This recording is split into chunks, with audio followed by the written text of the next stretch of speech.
नमस्ते दोस्तों। पहला क्वेश्चन है Kiran had a short dash as a writer. तो यहाँ पर बात हो रही है एज अ राइटर, तो इसको देखते हुए हमें अंदाज़ा लग जाएगा कि ये कैरियर की बात हो रही है। तो यहाँ पर पहला और तीसरा ऑप्शन देखते ही एलिमिनेट हो जाएगा। अब हमें कन्फ्यूज़न ये रहेगा कि सेकंड वाला कैरियर में आएगा या फोर्थ वाला।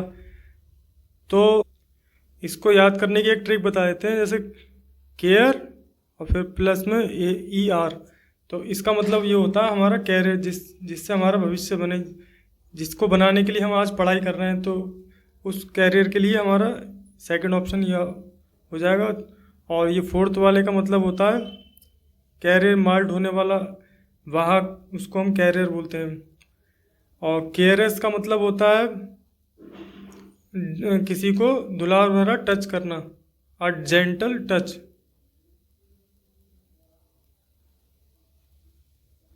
और इस थर्ड वाले केयरर का मतलब होता है जो ध्यान रखने वाला, जैसे कोई किसी व्यक्ति का ध्यान रखना, कोई बूढ़ा व्यक्ति है उसका कोई ध्यान रखने वाला है तो उसको हम बोल सकते हैं केयरर, ध्यान रखने वाला।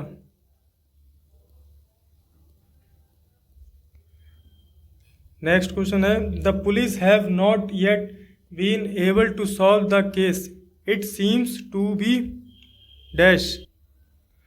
सीम्स का मतलब होता है जान पड़ना या दिखाई पड़ना। चलो उसको लिखना ही क्या। तो यहाँ पर ये चार ऑप्शन दे रखे हैं, इसमें पुलिस ने अभी तक केस को सॉल्व नहीं कर पाई है। तो उसको देखते हुए यहाँ पर थर्ड ऑप्शन सबसे बेस्ट रहेगा, a hard nut to crack. इसका मतलब होता है बहुत ही कठिन कार्य जिसको करना जो है इम्पॉसिबल हो, लगभग इम्पॉसिबल हो। तो यहाँ पर थर्ड ऑप्शन इसका आंसर हो जाएगा। और first option in a nutshell, इसका मतलब होता है किसी चीज़ का समराइज करके या ब्रीफ एक्सप्लेनेशन देना। और सेकंड वाले इसका मतलब होता है turning over a new leaf. इसका मतलब होता है किसी भी कार्य को फिर से स्टार्ट करना, फ्रेश स्टार्ट करना। अगर कोई व्यक्ति, कोई स्टूडेंट फेल हो जाए और वो दोबारा से पढ़ाई के लिए स्टार्ट करे तो उसको हम बोल सकते हैं turning over a new leaf. और फोर्थ वाले का मतलब होता है इन अ पिंक। इसका मतलब होता है अच्छी या गुड हेल्थ होना। चलते हैं नेक्स्ट पे। अब ये क्लोज टेस्ट है, इसको एक बार रीड कर लीजिए आप, जिससे आपको उसकी थीम पता चल जाएगी। तो पहला फिलअप है global warming is one of the biggest environmental dash facing the world today. तो यहाँ पर एक नेगेटिव वर्ड आएगा, क्योंकि ग्लोबल वार्मिंग एक नेगेटिव इम्पैक्ट डालता है हमारे सोसाइटी पर, हमारी अर्थ पर। तो ये सेकंड वाला अपॉर्चुनिटीज़ और बेनिफिट, ये दो ऑप्शन एलिमिनेट हो जाएंगे। अब बचा फर्स्ट ऑप्शन और फोर्थ ऑप्शन। तो कॉन्सिक्वेंसेस जो है किसी भी चीज़ का जब कंक्लूजन निकल के आता है ना, तो उसको देखते हुए ये यूज़ होता है। पर यहाँ पर कॉन्सिक्वेंस यूज़ नहीं होगा, यहाँ पर चैलेंजेस यूज़ होगा। Global warming is one of the biggest environmental challenges facing the world today. Next पर चलते हैं। The primary cause of global warming is the dash of green house gases. Gases के लिए हमें हमेशा एमिशन यूज होता है, एमिशन ऑफ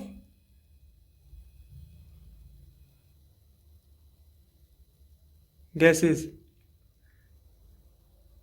नेक्स्ट पर चलते हैं।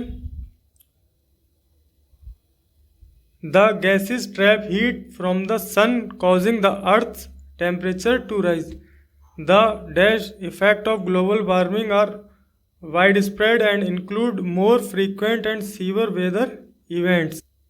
अब यहाँ पर इफ़ेक्ट्स की बात हो रही है, तो ग्लोबल वार्मिंग का पॉजिटिव इफ़ेक्ट तो हो नहीं सकता और न्यूट्रल भी नहीं होता है।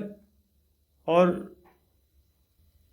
ग्लोबल वार्मिंग का नेग्लिजिबल भी इफ़ेक्ट नहीं है, इसका इफ़ेक्ट तो काफ़ी हो रहा है। हमारी अर्थ का टेम्परेचर बढ़ रहा है ग्लोबल वार्मिंग की वजह से,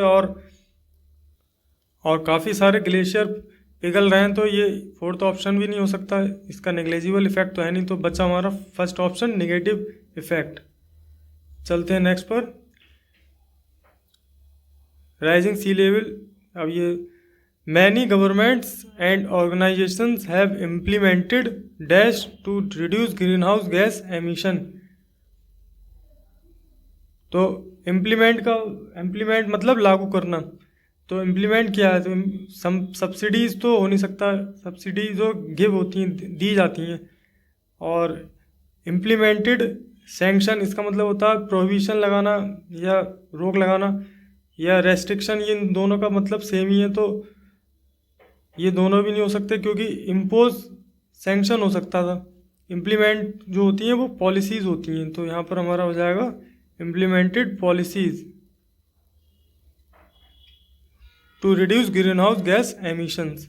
अब यहाँ पर देखिए गैस के साथ एमिशन यूज़ हुआ जो हमारा सेकंड में आया था। अब चलते हैं लास्ट क्वेश्चन पर। However, individual can also play a role in dash global warming by making small changes to their daily habits। अब यहाँ पर 4 ऑप्शन दे रखे हैं, तो फोर्थ ऑप्शन तो देखते एलिमिनेट हो जाएगा, एक्सपेंड, क्योंकि इंडिविजुअल जो है ग्लोबल वार्मिंग को एक्सपेंड करने के लिए उसको रोकना चाहिए, उसको एक्सपेंड थोड़ा ना करना चाहिए, इसलिए फोर्थ ऑप्शन तो एलिमिनेट हो जाएगा। अब फर्स्ट ऑप्शन दे रखा है एक्सर्बरेटिंग, तो इसका मतलब होता है किसी भी बुरी स्थिति को बद से बदतर कर देना, तो ये फर्स्ट ऑप्शन भी नहीं हो सकता। अब यहाँ पर बच्चे सेकंड और थर्ड ऑप्शन। अब यहाँ पर ये सस्टेनिंग और मिटिगेटिंग, तो मिटिगेटिंग का मतलब होता है कम करना, तो कम करना यहाँ पर बिल्कुल सही रहेगा, क्योंकि सस्टेनिंग का मतलब होता है बनाए रखना, तो यहाँ पर सेकंड ऑप्शन बिल्कुल करेक्ट हो जाएगा, थर्ड ऑप्शन भी एलिमिनेट हो जाएगा। तो आज के ये थे फिलर्स एंड क्लोज टेस्ट के क्वेश्चन। मिलते हैं नेक्स्ट वीडियो में, आज के लिए थैंक यू।